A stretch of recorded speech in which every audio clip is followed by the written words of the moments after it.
Hello, hello, hello, everyone. Welcome. It is Wednesday, March 18th, 2020. I am still in Phoenix, Arizona, and it's another weird day in Phoenix, expecting a lot of rain. Had a little bit of rain this morning and expecting a lot more later on today. And I know I've been here in June, I've been here in all kinds of months over the last, I don't know, several years on business and ministry last year. And I've never seen this much rain. In fact, I've never seen any rain when I've been to Phoenix. So anyway, it's amazing to watch the weather. There's a lot of things going on, of course, out there in the world with the coronavirus and all that. We'll talk a lot about that today. But it's just quite interesting. I'm enjoying myself immensely being here in Phoenix, connecting with a lot of people, a lot of godly people that are becoming new friends to me. And I've got some old friends that I've met from last year.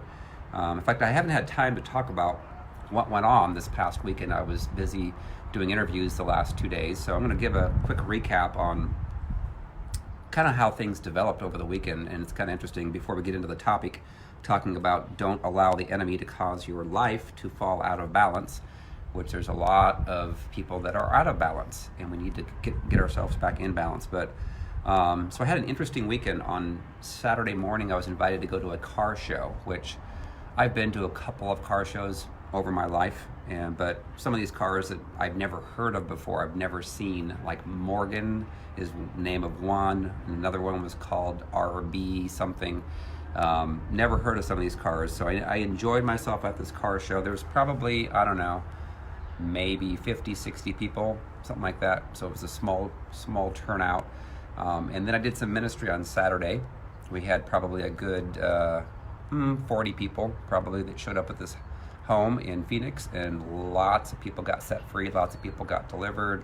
And in fact, I did a personal session with a gentleman at the end where we needed to actually call up some of the enemy spirits that were affecting him and interrogating and taking out legal rights that they had through renunciation and so forth. And he felt way, way, way better after that. And so anyway, enjoyed myself there. And then I was invited last Saturday night, to go hear Gene Ho, who was the photographer for President Trump prior to Trump going on the 2016 tour, and then after. So my expectations of that was, it'd be nice to meet him, say hi to him, maybe get a picture, and that was it. Well, when I showed up, I come walking in the door, and the very first person I see is Gene Ho with Tim King, who's the president of Full Gospel Businessmen, who's a friend of mine.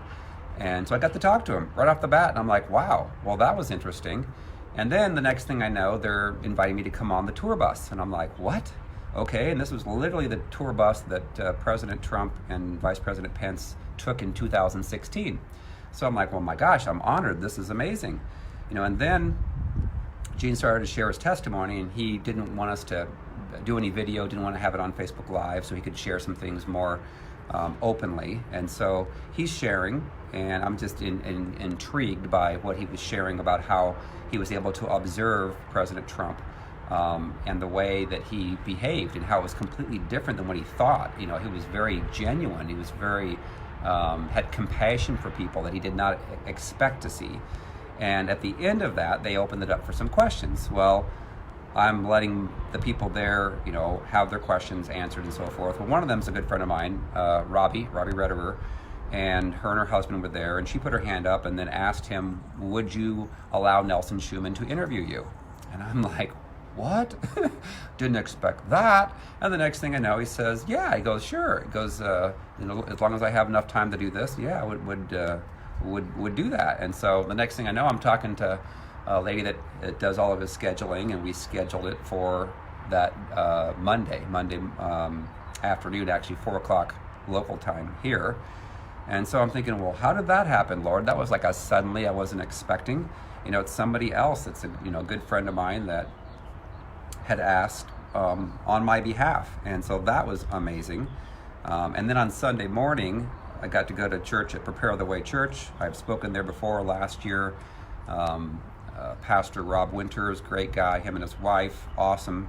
And then I go to that church, and I knew that a prophet named Dennis Rainier was speaking. And so I walk in the front door, and I'd never met him before. I've talked to him once in my life, and that was last year, like in September. He's actually greeting me as I'm walking in, and I'm like, I didn't recognize him at first, and then he recognized me, and I'm like, oh my gosh, you're Dennis. And he's like, yeah. And so the next thing I know, the pastor has me sit up in the front row right next to Dennis, and I'm like, what? So we're chit-chatting before the service and stuff, and I am sensing that there's a similarity in our spirits. I mean, it just really connected me with him, that he had, similar sense of humor, similar desire for pursuing, purity, holiness, righteousness with the Lord, listening to Jesus, doing what the Lord tells him to do.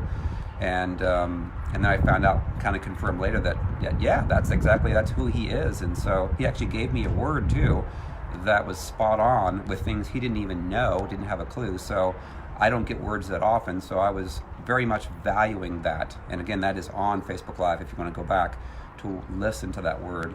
It was on Sunday morning. I posted that. I did a Facebook Live actually, and it's at the end of that, like the last 2.5 minutes. Then, so if that wasn't enough, I got to climb a mountain, which was Pinnacle Peak on Sunday afternoon. Beautiful day. It was like 71, 72 degrees, sunny. Thoroughly love to climb and to just exercise. I love to go out and be outside and to have fun. And then, of course, Monday afternoon, I got to interview Gene Ho. Great guy, awesome guy, love him. His heart completely changed, from before meeting Trump to after, which really speaks volumes of President Trump, and how he used to be a supporter of Bill Clinton. He was very liberal, used to have big parties and stuff, and how that relationship with President Trump had changed his life. So if you've not watched that interview, please, I would highly advise you guys to watch that. It's also on YouTube. And then, of course, yesterday got to spend some time with Dennis and had him share on the show. So really, really enjoyed. And then I'll say this. So yesterday afternoon, I had some shopping to do for some groceries. Not a whole lot, but wanted to get some protein bars. And so I went to a Safeway. I don't know if I've ever been to a Safeway. I probably have, maybe a year or two ago somewhere in the United States, but went there and it was fairly busy. They probably had, and this is like, afternoon, probably, I think it was 2 o'clock in the afternoon, local time. They probably had, I would guess, 100 people in there, and a lot of things were missing from the shelves. And I went all over the store actually, kind of looking for them on my own. And I saw one woman that was wearing a mask on her face, and others that you could tell there was kind of fear going on in their eyes and worry. And I come all the way around the store. I couldn't find these protein bars. And then finally one of the managers there sees me and comes up to me and says, "Can I help you?" I asked him, "Do you have these?" And he said, "Yes, they're right over there." He pointed, and actually I got them. Got to get 10 of them, which I normally get around 10 at a time. I didn't hoard. And then what else did I get? Oh, I got some protein shakes, and I think that was it. Then I came back out to check out, and I noticed they had a National Enquirer there saying they found a cure for the coronavirus. I'm like, oh, gotta take a picture of that so I can let the world know. So yay. And then the checkout lady that was checking me out, the guy before me, she asked him if she could tell a joke to him, and he said yes. And then she told him the joke, and then he responded to it or asked him a question. And then when it came to me, I'm like, hey, ask me the same question, because I know the answer now to it. She's like, nope, I gotta have a different one. So she came up with a different one, and I thought it was really cool how she was trying to cause people to laugh and to have fun.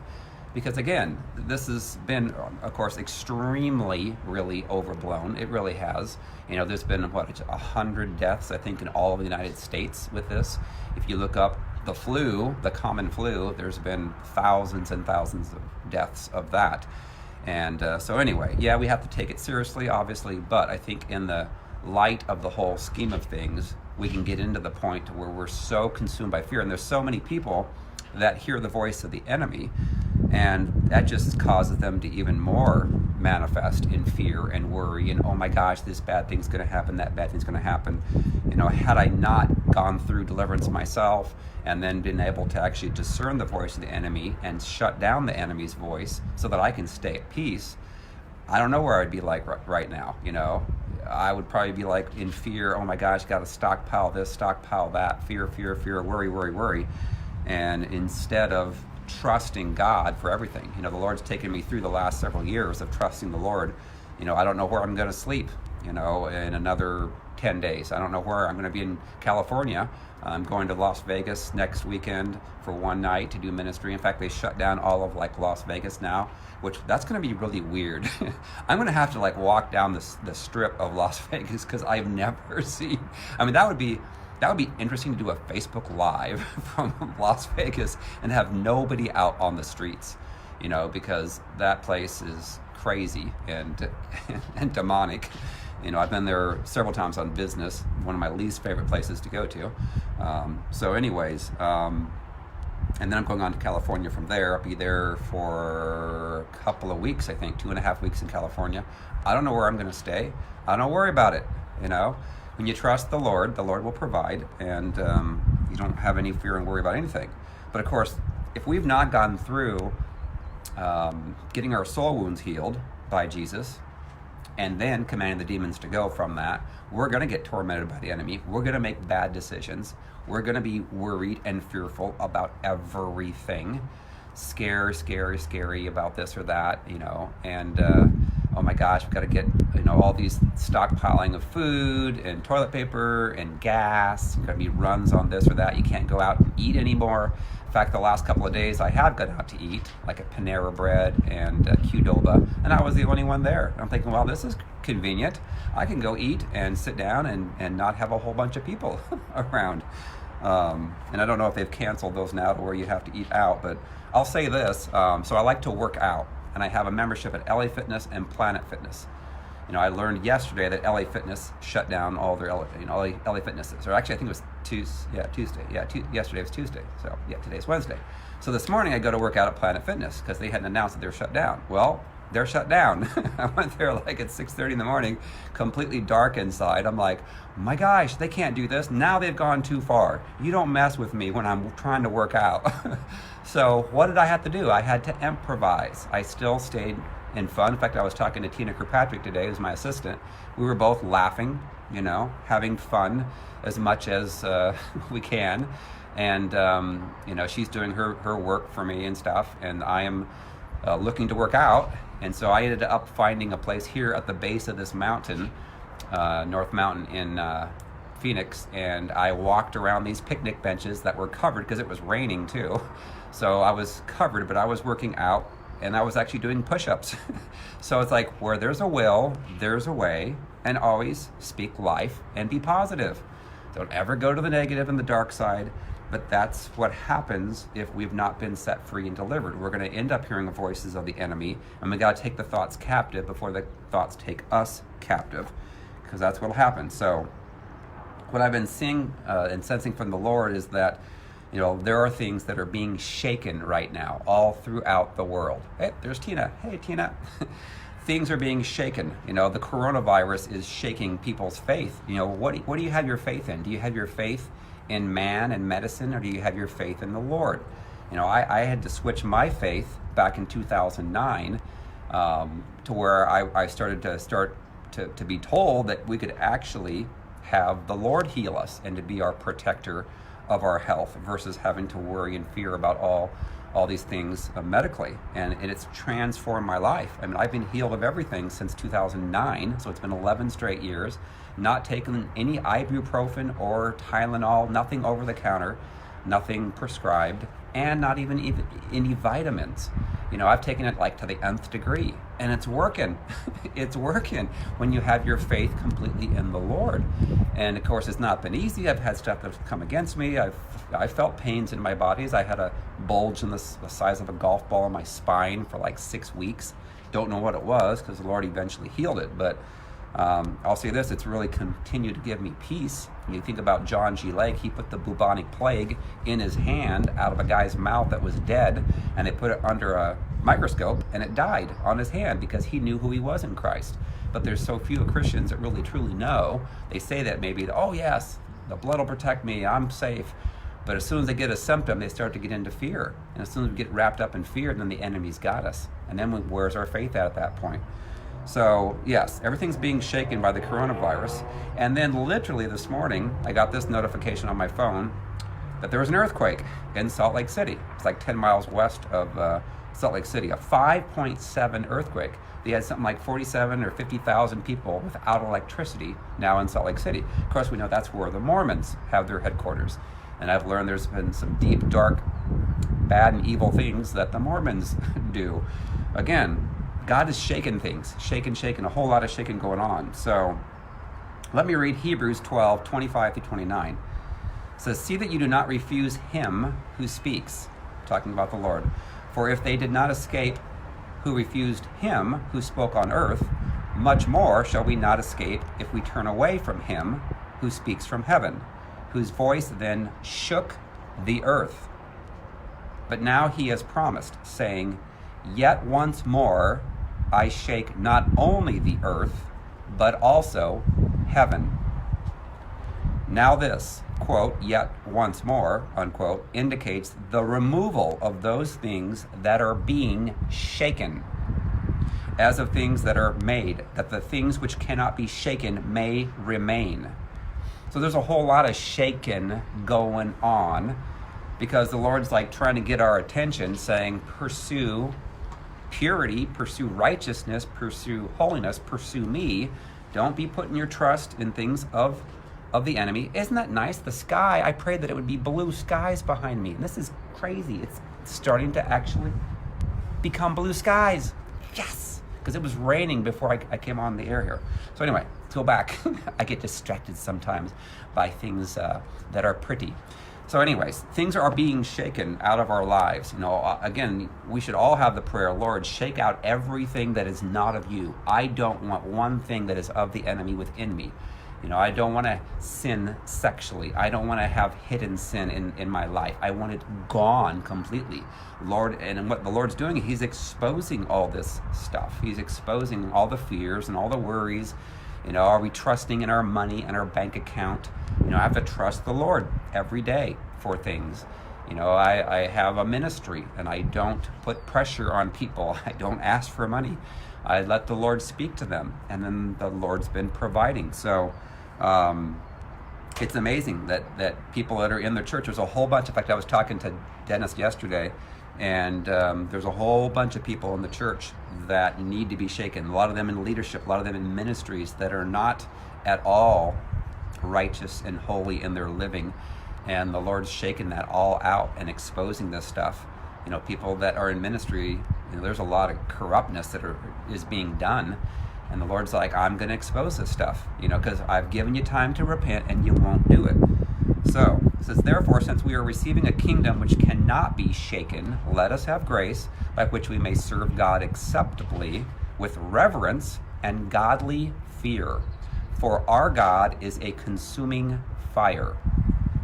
So when we get our soul wounds healed, you know, and by the way, I've been doing some personal sessions for people I normally don't, but today I did a man that was from Tanzania, did his wife last week. So the Lord is opening up so that I can do some of that. And part of it is because I am learning what Scott Bitcon has taught to me about the actual soul wound healing process, and I'm seeing great results. So I need to see it myself in people's lives as I'm speaking about this corporately and going out. By the way, the next worldwide deliverance session is coming up this Sunday night. Normally I do it the last Sunday of the month, but because I'm going to be in Orange County, California, in Anaheim at Ecclesia Global, I will not have time to do it that night. So I'm going to be doing it this coming Sunday. Same time, 9 p.m., but it's on the 22nd, so we're doing the worldwide deliverance. And I'm hopeful that I can do it from right near here, because the sun I've been looking at when it goes down, it should still be light enough that I can do it from outside. You know, I love to be outside, but I rarely get to do a worldwide deliverance session from outside. So anyway, when we get our soul wounds healed by Jesus, when we get delivered from the demons, we don't hear a whole bunch of thoughts every day. And I'm going to actually read this. I've cited this a lot, but I'm going to go further with this because I don't normally talk about this, but it's applicable to what's going on today with the fear and the worries going on. It says in 2005, the National Science Foundation published an article summarizing research on human thoughts per day. It was found that the average person has up to 60,000 thoughts per day. Of those thousands of thoughts, 80% were negative, and 95% were exactly the same repetitive thoughts as the day before. We can see that one of the tendencies of the mind is to focus on the negative and play the same songs over and over again. So I've talked about that before, and that's demonic stuff coming up in your mind, reminding you over and over and over again. And that's what's going on right now with this coronavirus, is people are all getting scared and worried, and of course the press is a lot of this is fanning the flames and so forth. They're wanting to obviously shut down President Trump from being reelected because there's a whole bunch of bad guys that are going to be going to jail soon, and they know it. And so they're trying to take him out before they end up having to go to jail because of the corruptness, because of the sex trafficking, because of horrible, horrible, evil things that are being done. But I'm going to go on. This says there was another study done, Leahy, 2005, study of Cornell University, in which scientists found that, firstly, 85% of what we worry about never happens. 85% of what the demons are telling us never happen. So therefore, don't worry, be happy. Why would you get into all this worry and fear? Well, because the enemy is strong, giving you these thoughts. So if we can get this information out, hey guys, guess what? 85% of what we worry about never happens. And secondly, with the 15% of the worries that do happen, 79% of the subjects discovered that either they could handle the difficulty better than expected, or that the difficulty taught them a lesson that was worth learning. So the conclusion of that study was that 97% of our worries are baseless and result from an unfounded pessimistic perception, which I say is demonic. So just think, all these negative thoughts, worries, and fears, 97% of that is not going to affect you. You're going to have peace. So I always try and, I guess, whenever there are circumstances or things that are trying to come against me, is to remember, in the great scheme of things, this is going to be like a forgotten memory probably in a couple of months, whatever I'm going through, because now I'm on to the next mountain to be climbing over, and or again, we're going from glory to glory is where we should be going, and then there could be valleys in there that the enemy tries to come against us. But oh my gosh, if we don't take our thoughts captive, the thoughts will take us captive. And that's so true. 2 Corinthians 10, 3-6. So we need to take our thoughts captive. So now, all that being said, the enemy wants to cause our life to be out of balance. Now, is your life in balance?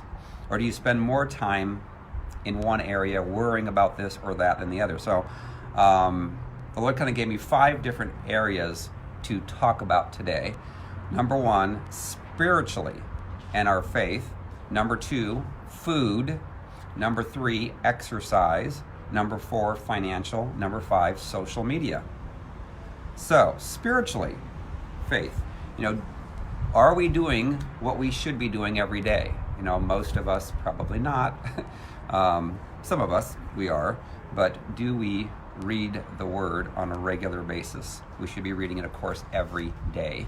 And if we're not, then obviously we need to, because there's a lot of people in the church that don't read their Bible, and they go by what people say instead of checking it for themselves.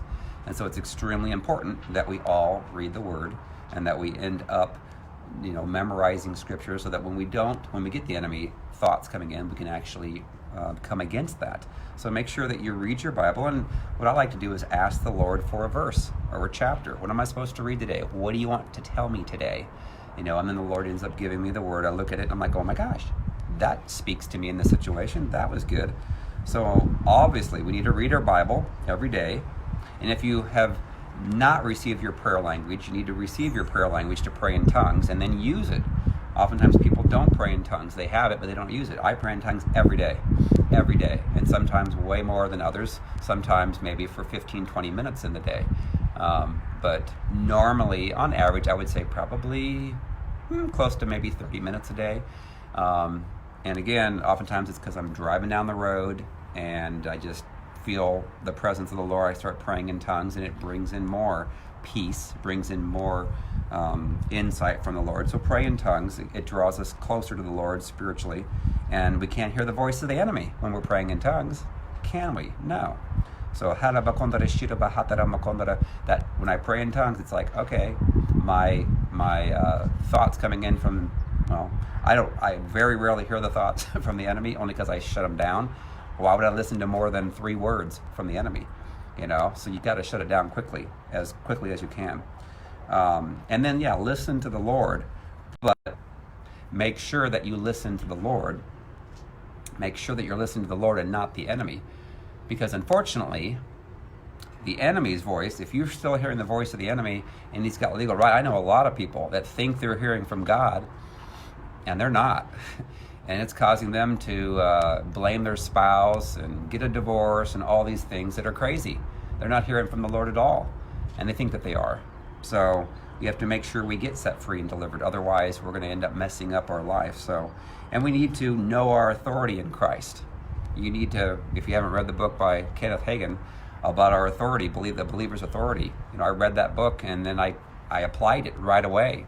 I had stuff that came against me. I had a back disc that popped out and it was extremely painful. I heard it pop out when I was picking up a dog awkwardly over a gate. And I started to come against the pain and praying and declaring that I was healed in Jesus' name.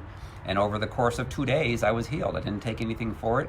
And I'm like, I heard the voice of the enemy then. He was telling me, your back's not going to be healed. It's going to take, cost thousands of dollars the rest of your life. All these lies.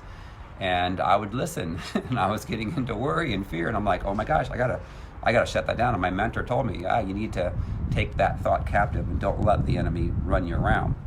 And we need to pursue holiness and righteousness. That's really not talked about. Repentance.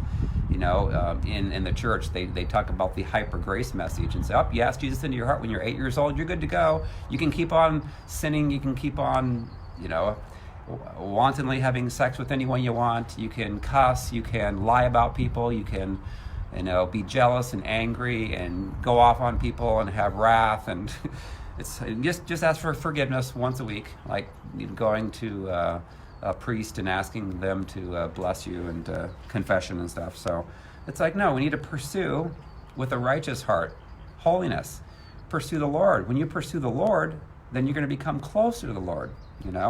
When you climb the mountains, you physically are getting closer to the Lord, away from people. So maybe that's what we should do to get rid of the coronavirus. Have everyone climb mountains and stay on the mountains for 2 weeks, and then it's cured. All right, there you go. And in fact, when we are pursuing holiness and righteousness, we are aligning ourselves more with the Lord. There's going to be more blessings that are going to come upon us. There's going to be more protection on us. I'm going to read Deuteronomy 28, 1 through 14. It says, now it shall come to pass if you diligently, so again, if there's a requirement, if you diligently obey the voice of the Lord, your God, to observe carefully all his commandments, which I command you today, that the Lord your God will set you high above all nations of the earth. And all these blessings shall come upon you and overtake you, because you obey the voice of the Lord your God. Blessed shall you be in the city, and blessed shall you be in the country. Blessed shall be the fruit of your body, the produce of your ground, and the increase of your herds, the increase of your cattle, and the offspring of your flocks. Blessed shall be your basket and your kneading bowl. Blessed shall you be when you come in, and blessed shall you be when you go out. The Lord will cause your enemies who rise against you to be defeated before your face. They shall come out against you one way and flee before you 7 ways. We all have enemies. And sometimes if you're not set free and delivered, you're an enemy. You're an enemy of those of the Lord. There's a lot of people that think, oh yes, I'm godly, but then they're not. They're hearing the voice of the enemy, and they're actually the enemy. And they don't understand that. And then things don't go well for them, and they don't understand what's going on. And then they have a person that is godly, that's being blessed, and they're like, why is that happening?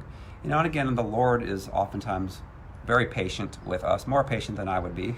I would say, listen, you gave them 2 months here, 3 months, they're continuing to be bad. It's time to do something about that. So anyways, the Lord will command the blessing on you in your storehouses and in all to which you set your hand. And he will bless you in the land which the Lord your God is giving you.